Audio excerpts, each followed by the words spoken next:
Let me tell you something real, something that still gives me chills. My friend Zane, always the strong one, once called me at 11 p.m., whispering, "Bro, I don't feel motivated anymore."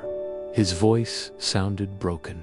When I reached his place, he was sitting in the dark room, messy, eyes tired. He said, "I'm waiting to feel motivated again." And something inside me snapped. I told him, motivation isn't coming. You create it by moving first.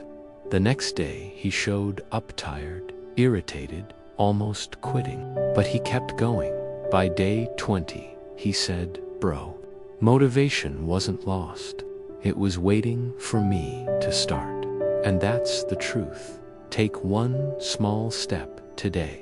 Motivation will follow you.